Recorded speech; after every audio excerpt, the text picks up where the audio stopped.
The Donut Bag is brought to you by Penn Highway Marketplace, the marketplace for vintage goods, quality collectibles, and handmade crafts. It's where I get all my sports memorabilia.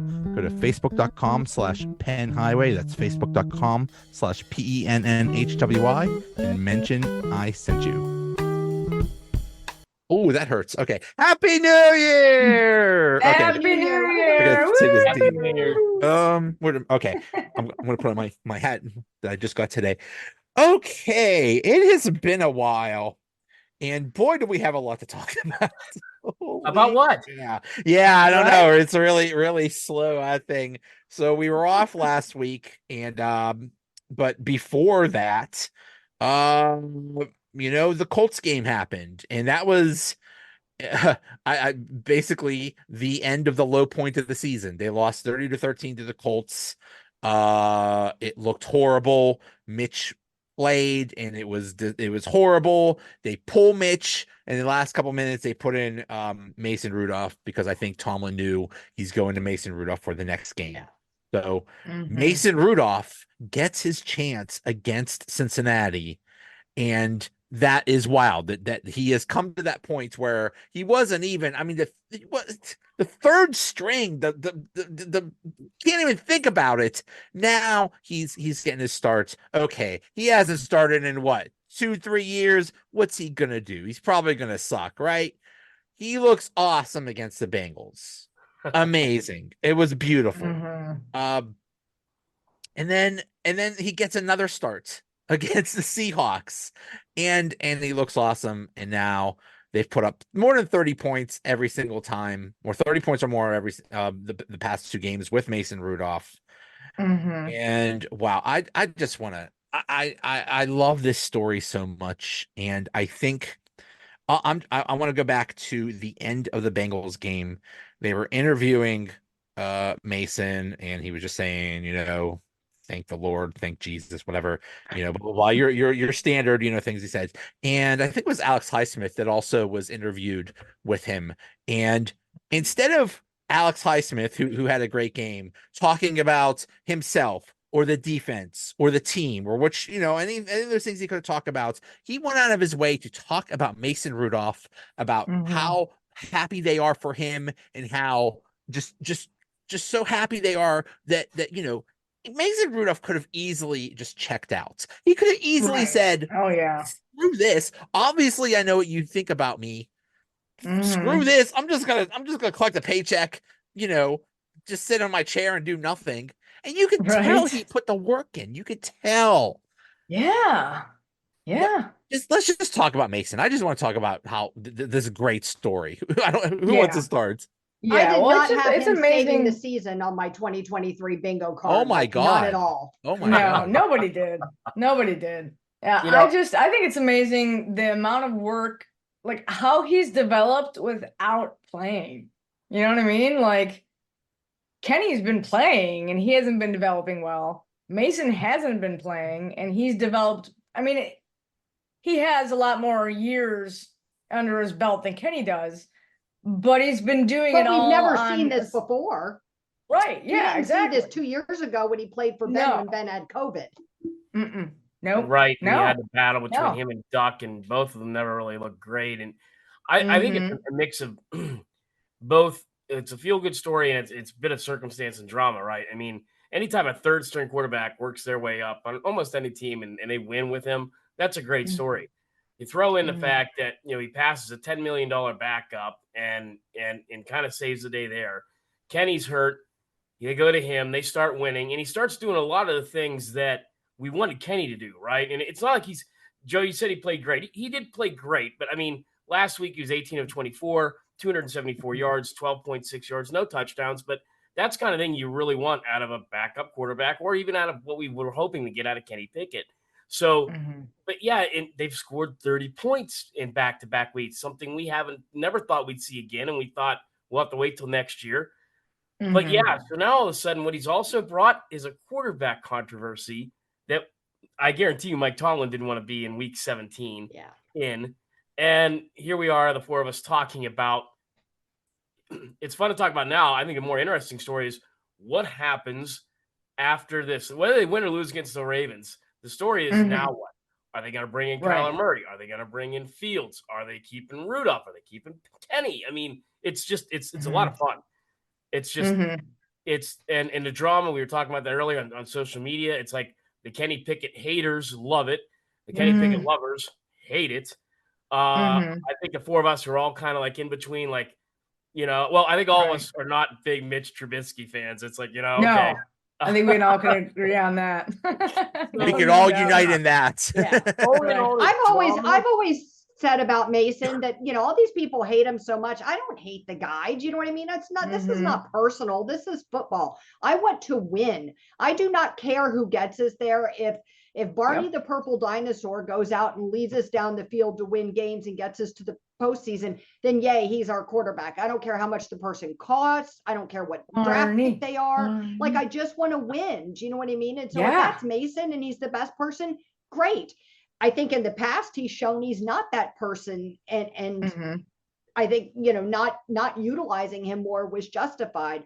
But I think now we are, like Darren said, in a tough situation with Pickett, and what happens with him. How do you walk away from your first round draft pick and just chalk him up as a bust at the end of year 2? Like, well, let's go back to Mason's career.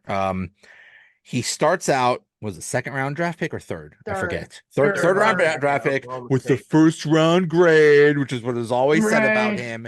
And he comes in and Ben is angry.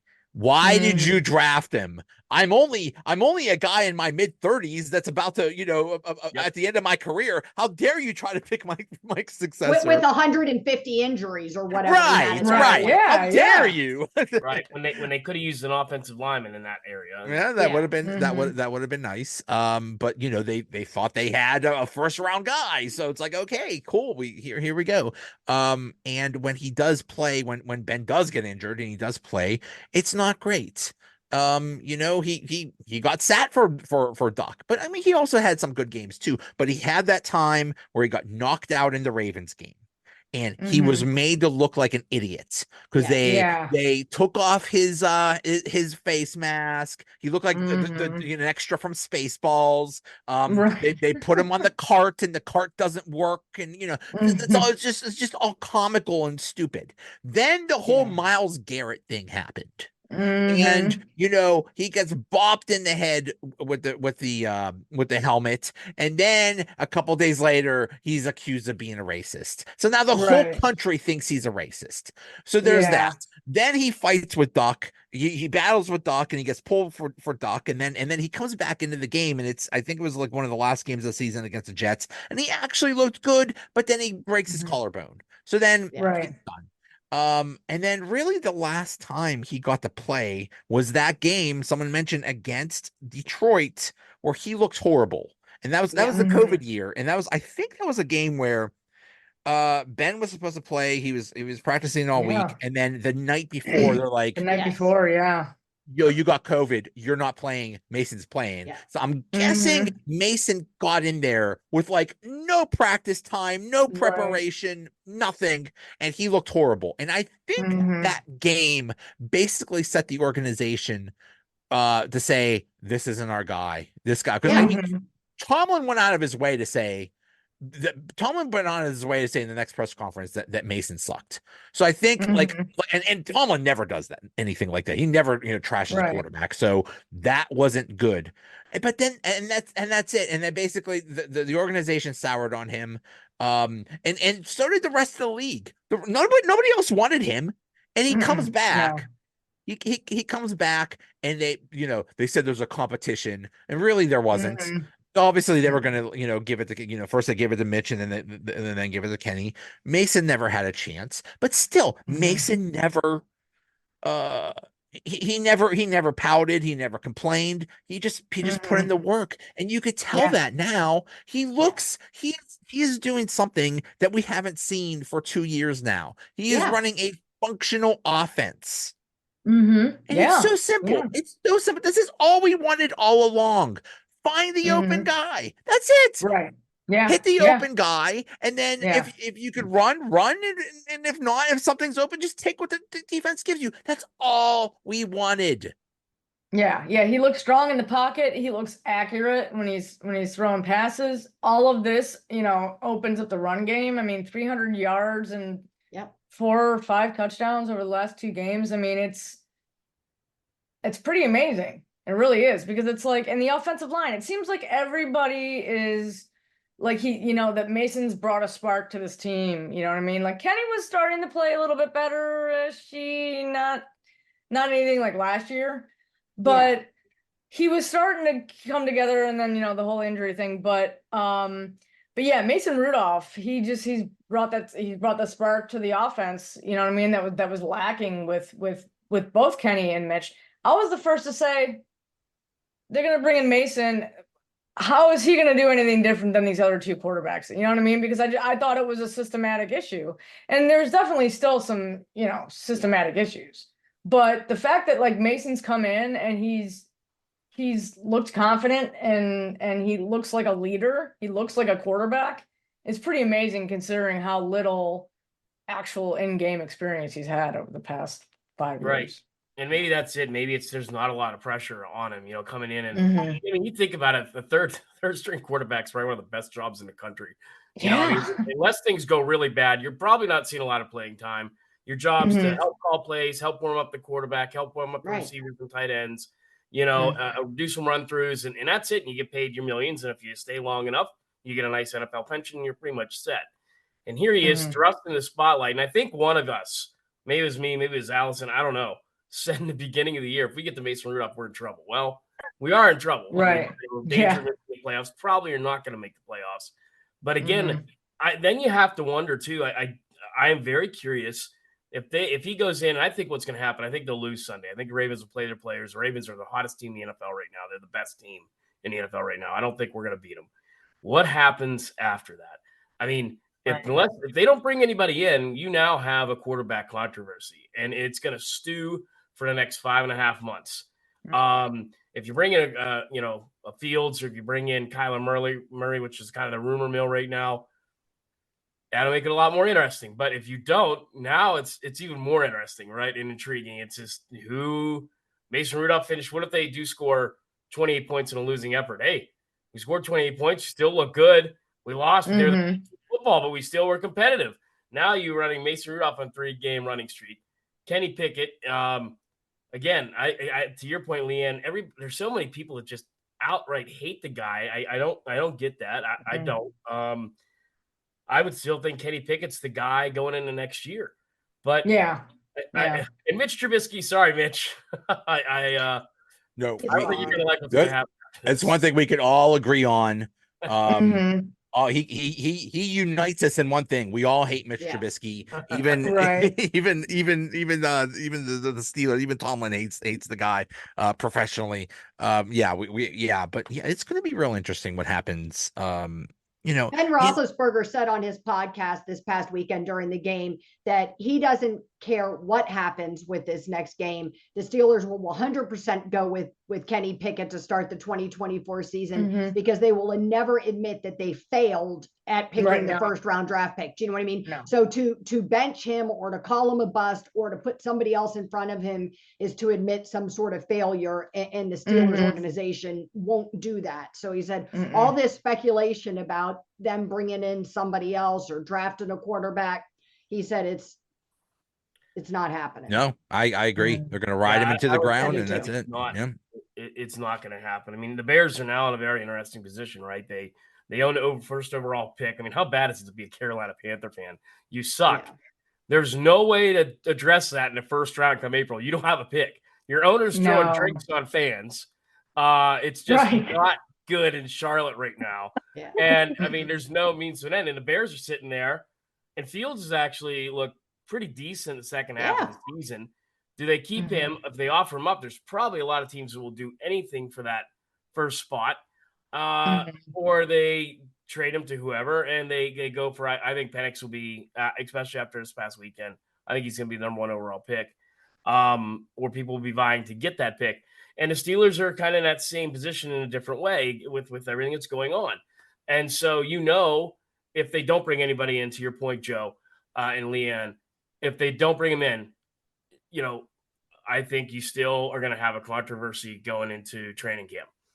And that's going to be perpetuated by fans, social media, whatever. And I think you're right, LeeAnn. I think Ben's right through what you're saying. I think Kenny's still the guy. That's who they want. They want to give him a shot. New offensive coordinator, new whatever. And he probably and he deserves it. But there's going to be a lot of the Kenny haters saying, nope, Mason. Right. And the booing, I think the booing has just been, you're going to know. Yeah. Oh, yeah. I feel like the competition, I feel like I want to say I want there to be, but I also feel like there's got to be a true competition. Like you said, Kenny's rookie year, there was a competition, and that was, it was just smoke and mirrors or whatever. It was always Mitch's job to begin with. But there's nothing that lights a fire under a quarterback's ass than true competition. Like competition that actually fires you up, that gets you motivated to, hey, I don't want to lose my job to this guy. And Trubisky never had that his first year, with Kenny. So, maybe that'll be the thing that gets Kenny finally, gets him straight. I don't know. Yeah. I don't know exactly what's going on with him.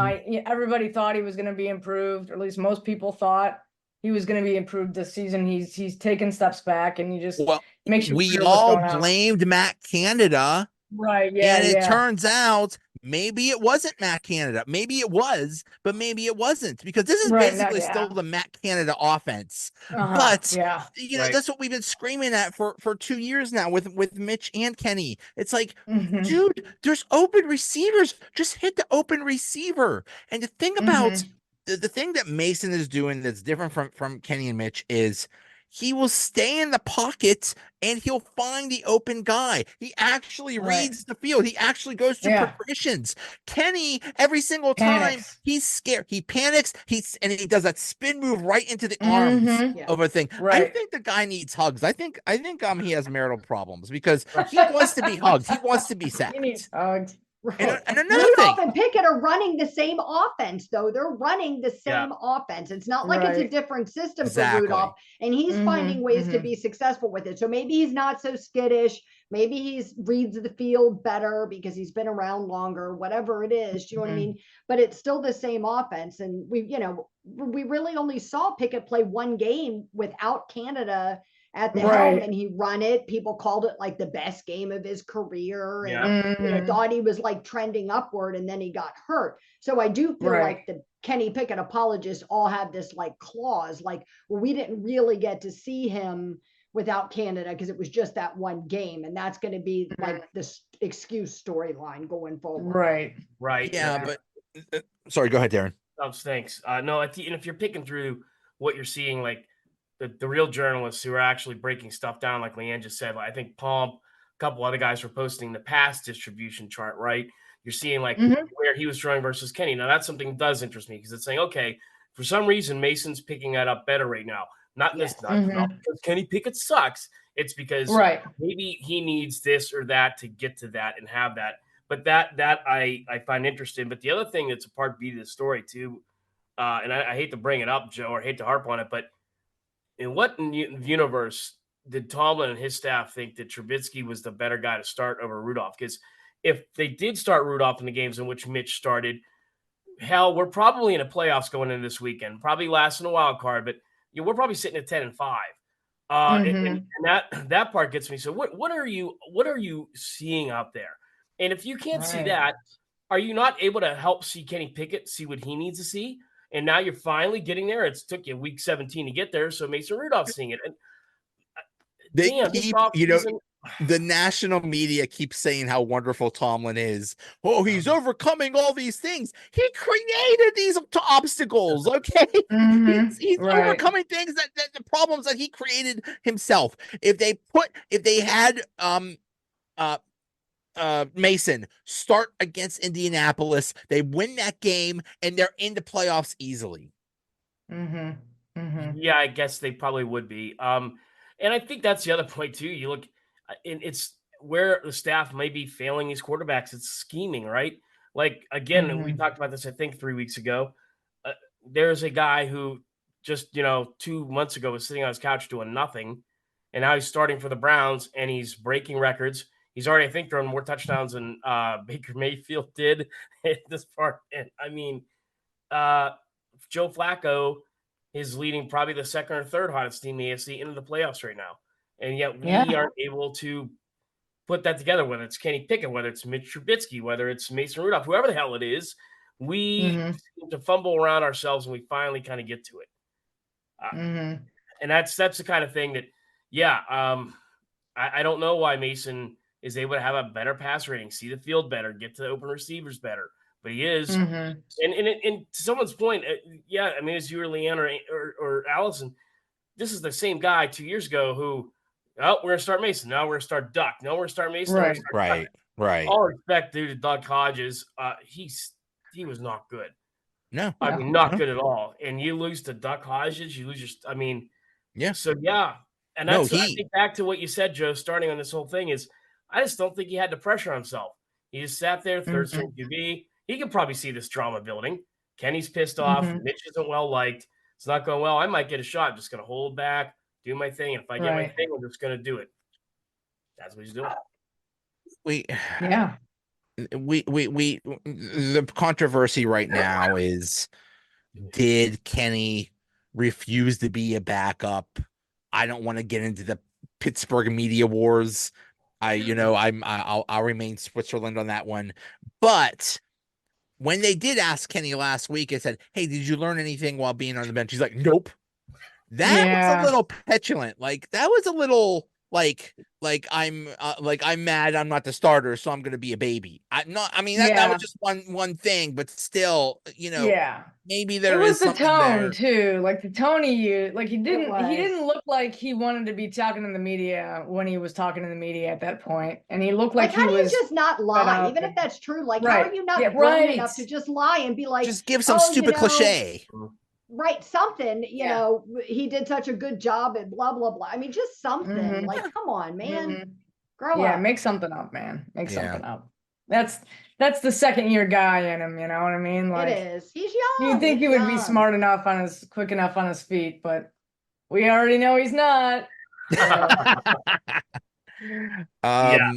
So, okay, here's a scenario. What if they do make the playoffs? What if Mason has a great game? They beat the Ravens, which I think is a possibility, because I don't know if I think the Ravens are going to sit Lamar at the very least. Obviously, they can't sit everybody, but I think they'll at least sit Lamar. And I think their chances are pretty good against what's that. I think they'll treat it like a preseason Tyler game. Huntley. Maybe play Lamar for a couple of series or a quarter or something like that. Tell him throw the ball, don't run. The last thing he needs is to get tackled by TJ Watt and have his leg broken or something. So I think they'll try to be cautious with him, but they'd be foolish to start him and chance their postseason run.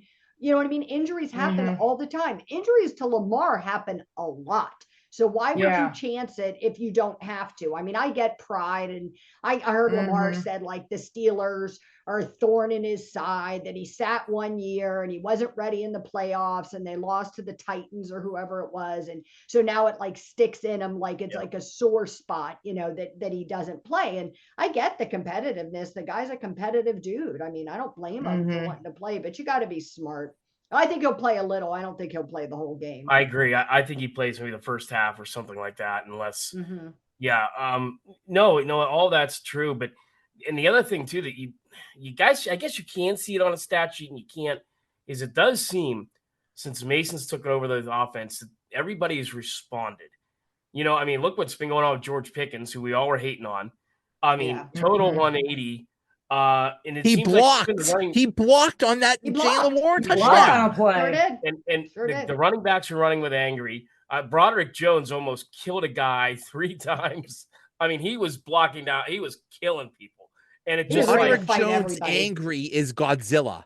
There's no stopping he picked that dude. One guy up and threw him. It was unbelievable. And it's just unbelievable.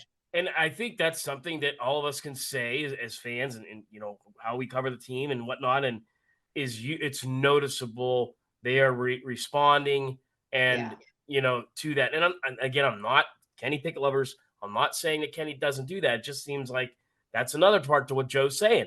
And if they do somehow go in here and win and somehow make the playoffs, then again, after the buzzer sounds on Saturday, it's really going to be interesting to see what happens, because whether Mike Tomlin likes it or not, he has a quarterback controversy on his hands. You know, right? Yeah, exactly. Yeah. Everyone is happy because what's that saying? When everybody eats, everyone's happy. Yeah. You know, Right. Pickens is getting his receptions and his yards. Deontay is getting his receptions. Najee and Jalen Warren are destroying people, and they're opening up Darnell holes. Washington too. What? Yeah, Yeah, him too. they're all working. This is all we wanted all year. You get the passing game going, which gets the running game going. You have long drives, which keeps the defense off the field, that keeps them fresh. So that when they are out there, they do well. It's all complementary football, and it's all working perfectly. And that's why everybody's happy now. And that's why everybody was angry, a month ago, because it wasn't working at all, and nobody was getting anything. Right. Yeah. But, I think too, when you look back at like what was happening at the beginning of this season, and this isn't a knock on Kenny Pickett, I think it's just the reality of the situation that we're in. Everybody on that offense in a leadership position is so young. I feel like they were really lacking like somebody to like grab them by the face mask and like shake life into them. An adult in the room. Mason has been with the team for a long time, and maybe, now he's empowered to step into this leadership role. So maybe that is helping to bring these guys together. He understands that Steeler way, and he could pull these guys together and kind of be that veteran presence that they were missing. Joe was a man of many hats. I got a lot of costumes going on. A lot of hats. But let's say they do make the playoffs. And they have this now. Here's the thing. We could say, is Mason, the long-term answer, or is he Tommy DeVito? Tommy DeVito had two or three good games, and then that's what these backups do. They're in there for a short time, and if you need them for 2 or 3 games, okay, fine. But when you need them anything longer than that, their expiration date comes up, and then they're no good. So is Mason just a short-term thing? Either way, here's the thing. Well, first of all, we have to wonder, is Mason going to want to come back next year? Yeah, that's the question, right? I mean, he may want to go somewhere where he has an opportunity, especially if he ends up being Baltimore. He's never going to go somewhere and be like the clear-cut number one starter guy. He's going to have to go in and compete. Unless he goes to Carolina. But it's like, does he want to compete with the club that maybe treats him better than the Steelers have in the past? Or is he going to want to stay? I mean, he's got to be comfortable in Pittsburgh. He's been there for a long time. You know what I mean? It's one of those things where, they may have to, pay him some money, give him Mitch's money. Right. Well, yeah. 100%. Hey, Mason, you want to make $10 million a year? Here you go. Right, yeah. He said last week after the game when they interviewed him, he's like, here I am, like winning this game, and I wasn't sure if I was going to be selling insurance at the end of this season. Right. Like that's crazy. You know what I mean? Like that was his reality. That game just changed his life. Totally. Now he could be in the NFL for the next 5-10 years and make, $5-10 million a year for the next 5-10 years. People don't realize he's competing not just for the Steelers, but also for his job, for his resume, for his next paycheck. Nobody wanted him. Those things. Nobody wanted him. Now he has on tape that he's a good quarterback and can win games. He's set. Yeah. He probably went home and was like looking in the mirror. You were awesome. You know what I mean? Because he's not gonna he's not a boss. At least he doesn't seem like the kind of guy to be like, yeah, man. No. He easily could have said, I told you all. Exactly. All of you doubted me, and I told you. And then he didn't. He was totally humble. Right. Yeah, but he did it at home. Once he went home, he did that, right? He put on his overalls and he got out his pineapple and he started talking about how awesome he is. Or like Stuart Smalley, doggone it. Yes, people love you. People like you. People like me. Well, I mean, that was the other thing. It's like, people actually like me now. Yay. Right? Yeah. Right. Man, this league, these fans, I don't know. I would never want to be in any, I'd want to be making their money. But there's no way. It's like Darren said. Cool. When Joe, you're third string. Was that you, Joe? I'm sorry, that tweeted about, weren't they chanting Mason Rudolph at one point? And the fans were chanting Mason Rudolph, and Kenny Pickett looked pissed. I think you tweeted that, Joe. That was funny. That was from the fake KDKA news accounts. Yeah. It said Kenny under brothers like Kenny Pickett. Yeah, right. I know, but that's the thing. It's like it's really weird. It's just like you have, and the fans have been more, just full of vitriol and just not. They're gonna not hesitate in week 1 next week or next year. If this were the case, so if Mason does come back and they start Kenny Pickett, the Mason Rudolph chance will start early. Here's the thing. So let's say he does play well against Baltimore, whether they win or make the playoffs or not. And let's say he does come back, and let's say your quarterbacks are Kenny, Mason, and whoever, rookie, whoever it is. And they'll say, we're going to have a competition. And they already know that Kenny's going to win that competition. Because like you said, and like what Ben Roethlisberger said, they're not going to admit they were wrong. So they're going to make Kenny win. But what if Kenny sucks? People are going to be chanting like that crazy Mason Rudolph. And even if Kenny does win, and even if Kenny does win the job and he does play, hey, the dude's fragile. The dude gets hurt a lot. So so Mason as the primary backup is in this scenario. If he stays with the team, either way, he's going to play a lot because Kenny just gets. I don't know. I mean, is he? I don't know if he's too fragile to be in the NFL. I don't know because he does. Look at all his injuries. Yeah.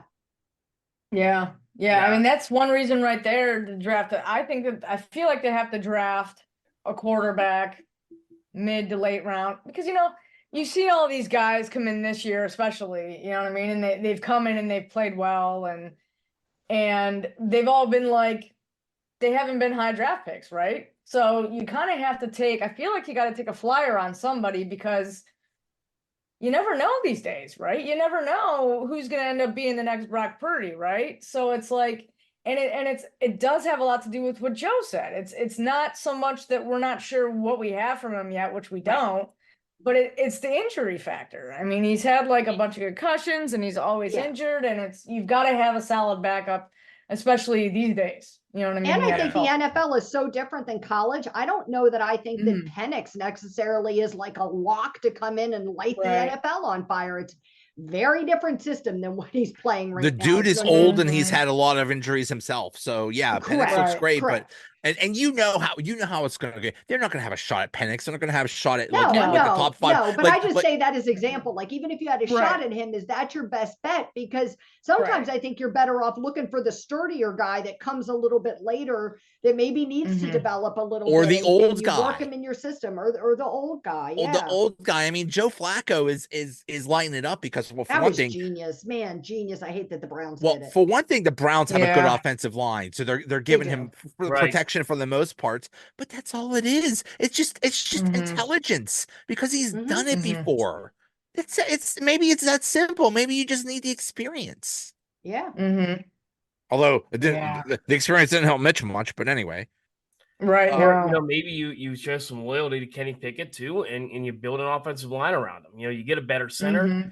You definitely need a better center because we have to have a better center. Better center, if better we don't tackle. address center, I'm going to riot. I mean, that guy is so bad. He cannot snap a football to save his life. Like I could go out there and snap better than him. You have one job, bro.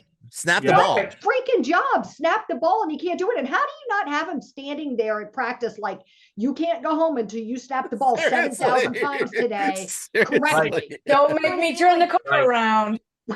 Right. You can't go to Isley's until you figure out how to.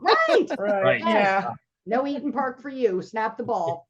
Yeah, I mean, and that's the other thing that I think that the people who really do support Kenny Pickett are saying is that you still haven't given a kid a chance, and some people are like, well, what the hell? It's 3 years, you do.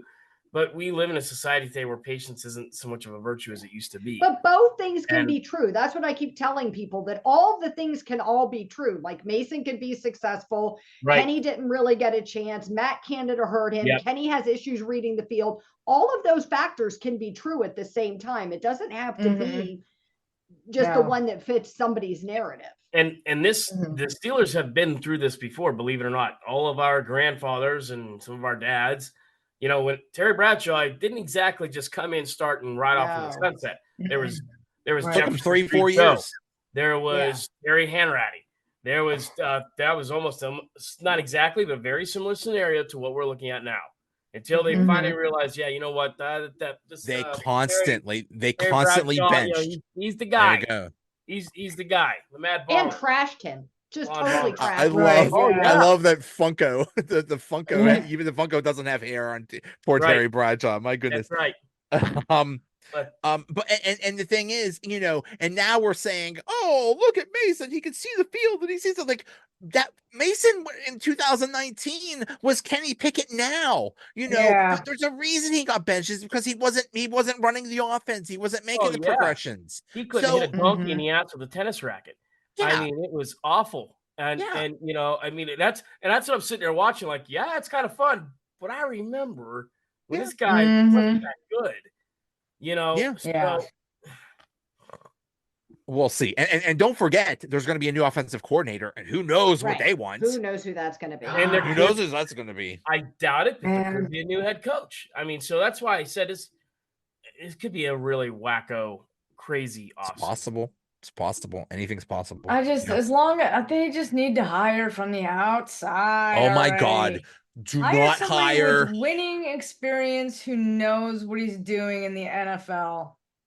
Just do it. It's going to be the hot dog guy. It's going to be the hot dog vendor. It's going to be the person who cleans up all like the something on the housekeeping equipment staff manager that was throwing the tennis balls to Deontay Johnson. Right. Like, that's right. It's going to be it's new OC. Yeah. Yeah. Let's talk playoff scenarios because I mean playoffs. Playoffs. What are those?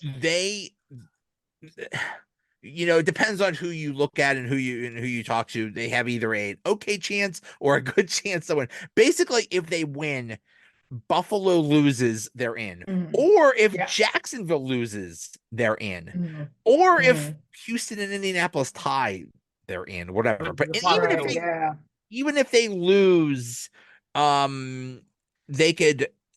If Denver wins and Jacksonville loses and Houston and Indianapolis don't tie, they still sneak it in. So there's still a scenario where if they don't beat the Ravens that they could squeak in, but it's nobody.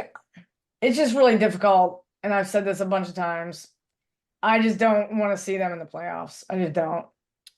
Yeah, right now we know what's going to happen. We know what's going to happen. Are you sure? Are you sure about that? You have a Steelers offense that's playing well and a defense that's playing well. They could beat anybody. I think they could beat any team.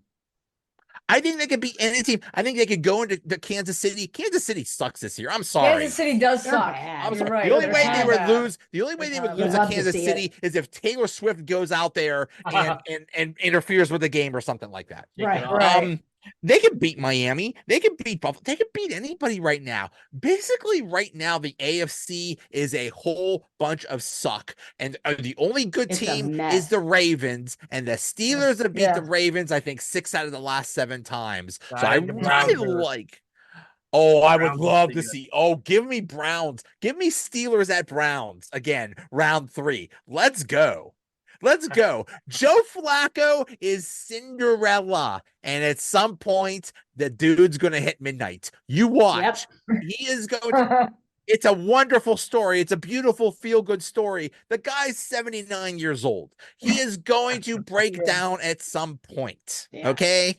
Yeah. It's a beautiful story. It's a wonderful story. Good for you, Cleveland Browns. You actually have a better record than the Steelers for 1 year out of the last 37. Yay! Good for you. I'm not sure how the brackets are shaping up. Could you imagine a Ravens Browns AFC title game? Like, Ben Roethlisberger said that he can't wait. He hopes that happens, and he hopes Flacco goes into Baltimore and beats the crap out of that would be fun. That would be amazing. That would be amazing. I would love that. So. I would cheer for the Browns for that. I don't know, Joe. I think the Bills have been fairly hot too lately. I mean, they seem to found their defense again, and Josh Allen has got bigger balls than I think any guy I've ever seen play football. I mean, he's got 15 rushing touchdowns this year, and he doesn't slide. It's just I think it's a tall order, Joe. I get where you're coming from, and maybe they could be like the '89 Steelers and shock some people. And I don't know, but it's a tall order. I think Jacksonville's going to cream